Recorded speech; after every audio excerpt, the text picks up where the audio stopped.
Here it is after masking and spraying the gold. I think it turned out quite well. And here's a little reminder on what I've been using. So, Krylon all-purpose bonding, white primer, and then Color Max paint and primer. Possibly you could skip this step rather, but I wanted to fill in some of the defects with the primer as well. And then Duplicolor Gold for the gold. Stuff's super shiny. It has a fantastic adjustable fan spray nozzle, and also dries super fast, and seems to be completely compatible with this paint. Okay, so I'm done with the grill. That leaves the pinstriping and the Philco logo. So I could take that same Duplicolor and spray it into a shallow bowl or the cap and use a brush and try to apply it. However, I think I'd have some trouble with that. For one, that has solvents in it, which may very well react with the green paint and kind of melt into it, and inevitably, if I do this by hand with a brush, I'm going to slop some over, and since that's solvent based, I think I'd have a very hard time getting it off, if I even can at all. Another option, of course, would be to mask off the whole cabinet and leave the stripes and spray them. Seems a little tedious, but certainly could be done. Except I'm not on the logo. That would be way too much trouble to mask. So, what can you do? Well, something I know in the past is you can get lacquer sticks.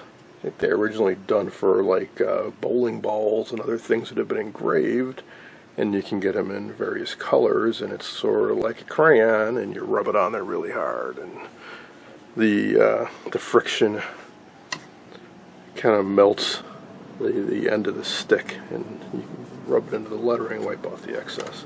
Okay, I could do that, but what I am going to try doing is this. It's water-based paint. This was essentially oil-based paint, enamel type paint, which has had days to cure. So, the idea is paint this on and try to do a neat job, and inevitably I'll slop some over, but with a damp cloth I should be able to wipe off the excess without any trouble. So that's what I'm going to try. So I went to the local Michael's Arts and Crafts shop.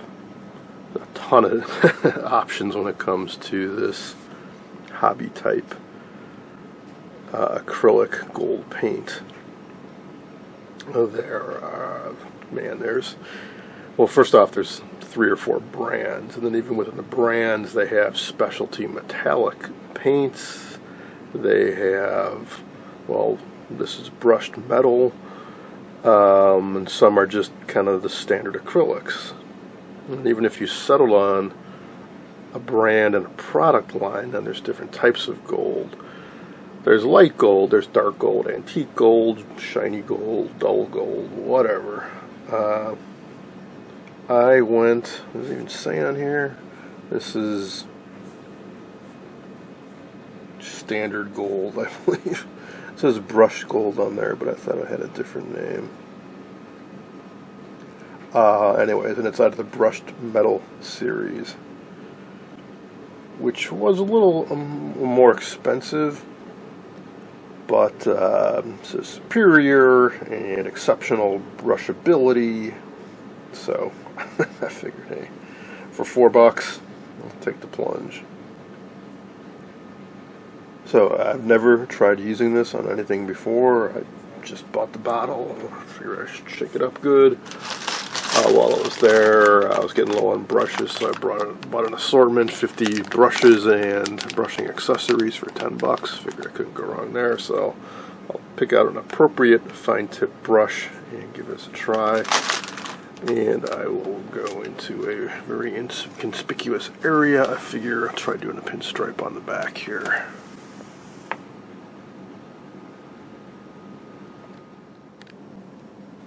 Alright, let's give this a go. The camera's kind of in my way, but I'll do the best I can so you guys can see it.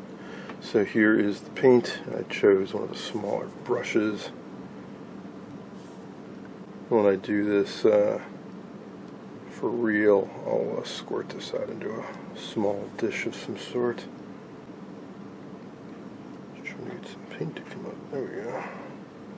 I shook it up quite well before I started. So let's see.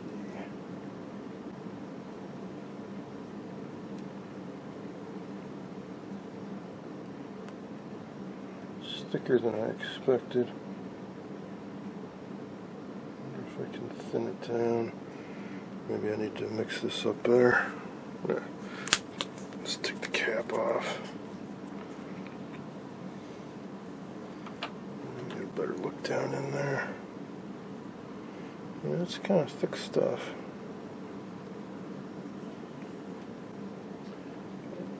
Should probably be alright if I use the technique of just wiping off the excess.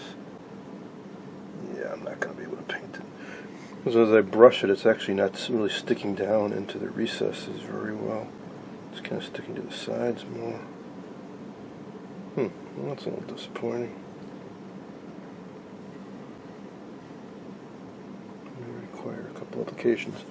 But one thing for sure, it wipes off the enamel part very easily. I just use my finger and you need a damp cloth. So that part I'm not worried about. So I think maybe it's the matter of slapping it in there and just wiping off the excess and be done with it.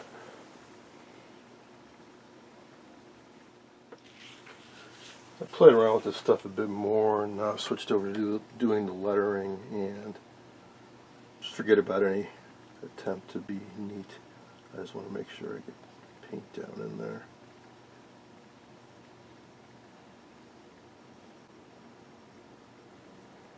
And then I simply wipe off the excess.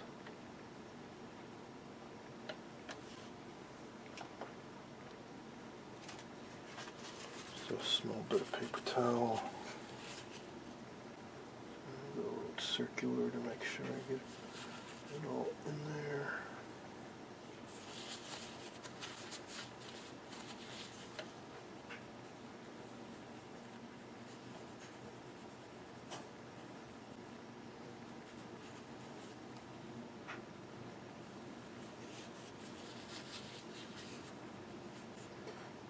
Dries a bit, I'll go over the green area more aggressively, but that's a basic idea. It's pretty simple. So I went with this rather bright gold. I could definitely see why somebody might want to go with something a little bit darker, even like an aged brass, because it would stand out a little better. But because I used bright gold on the grill, I kind of wanted it to all match. Could always go over it again someday. But even so, this is fine. It definitely stands out. I'm just going to go ahead and fill in all the letters.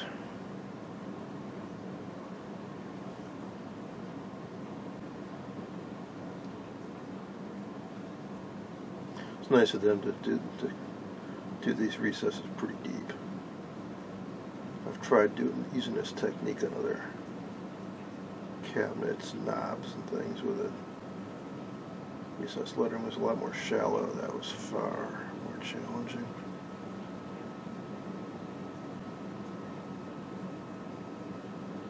Because when you get to wipe off the excess, it would lift the paint out of the recessed area. Kind of ended up using an incredibly fine sandpaper, letting the paint dry, and then sanding it down without trying to damage the painted area.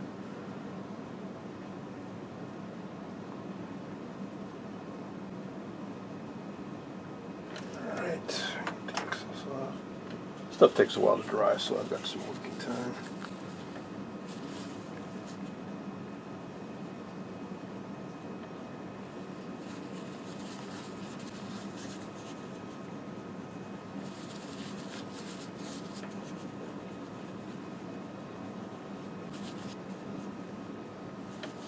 Making sure to rotate my bit of paper towel to clean area as I go.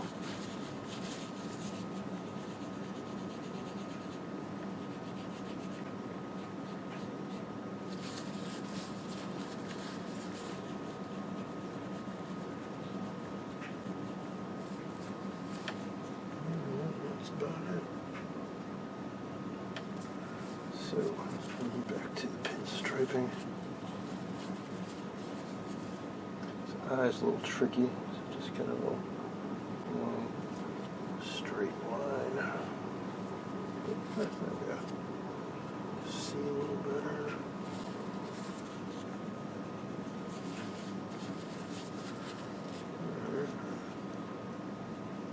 I'll go over it again after this sets up a bit. Get a little more paint in there. I'll lift it out here and there. But even so, it's pretty darn good.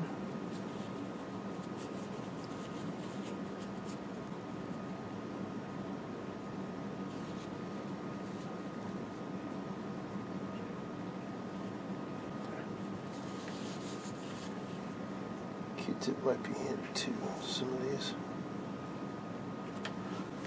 finer areas, when I go between the lettering, it's a little tricky.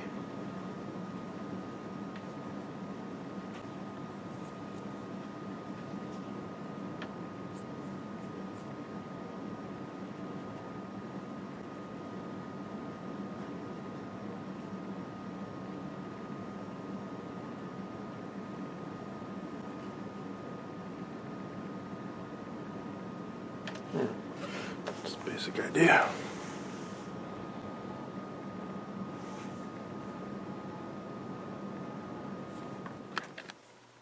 Back to the stripes now. After doing a few, I've developed a technique that seems to work fairly well. I use fine brushes before and just slop the paint in there just to make sure I got plenty. And then I've got these paper towels that are ribbed, and I fold it over a couple times in the direction so the ribs are perpendicular to the paint. And then I just use a finger and voila. That evens out the paint that's down in the groove. And a bunch of the paper towel, and it'll take more than one pass. And maybe some areas like this where there's not enough paint, I'll go back over that. In the end, I'll probably end up doing 2 passes over these ribs. But even with one, it's working pretty darn well. Just gotta make sure I get enough paint. And don't let it sit too long or it starts to dry and cake on the surface, but it does. A little bit of moisture. Come right off. It takes something like 24 hours for this paint to fully set up.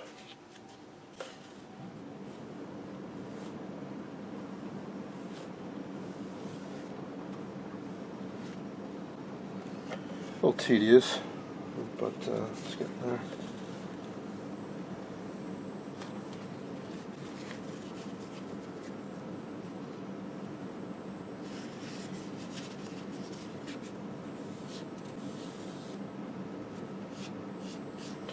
Clean up to do on that one, and 3 more to go.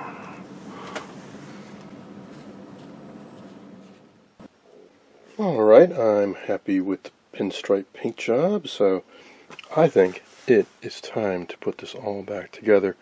So I did attach that collar to the drum with 4 little screws. It worked out just fine. It's just enough clearance for it to fit. So I dug up the plastic cup that I put all the hardware in a long time ago and found my reference photos, and I'm starting to put this all back together now. Long overdue.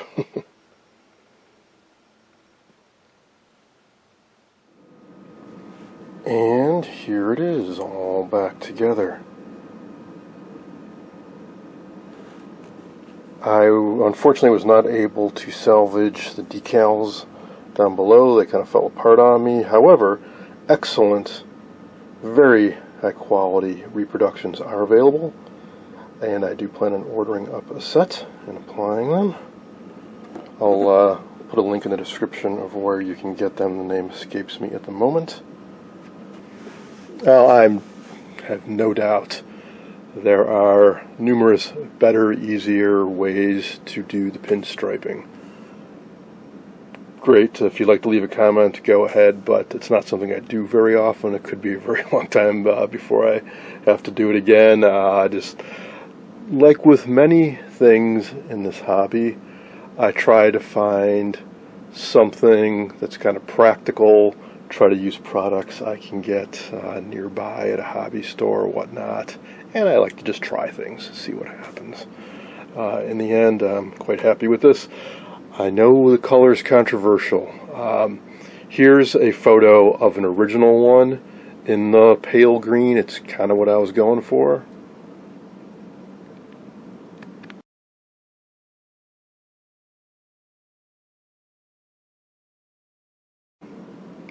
So that's what I was going for. And yes, I could have custom mixed paint and gotten a closer match. But again, just went to the local home improvement center, found something I thought was a pretty close match. I'm happy with the results. And as far as making it white and wet sanding and polishing the finish and clear coating it, been there, done that. This is a Philco 46420, I believe, commonly known as the Hippo. Also had a damaged Bakelite cabinet. Did this one a few years back. Wasn't anywhere near as bad as this one. But I patched it up and primered it and painted it and sanded it and got all the flaws out. It took a lot of time. I'm quite happy with it. Didn't particularly want to do that again. Didn't see a need to have two white radios. So that's the other reason I went with this. So anyways, enough yakking. Let's give it a try.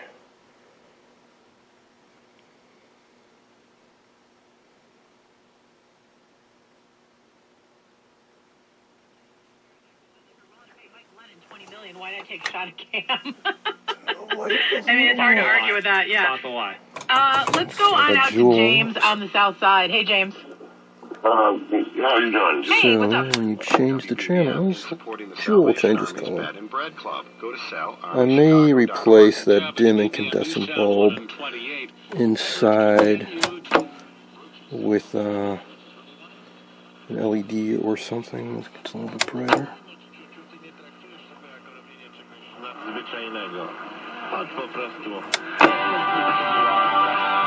Should probably also go through the presets and find some better stations maybe.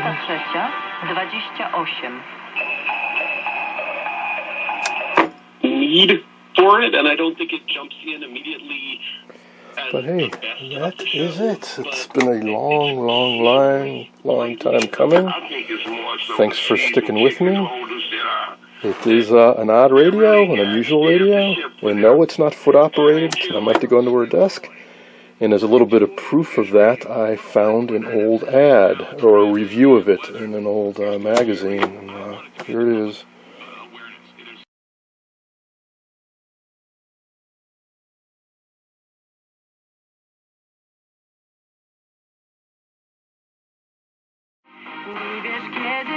That's all for now. On to the next project.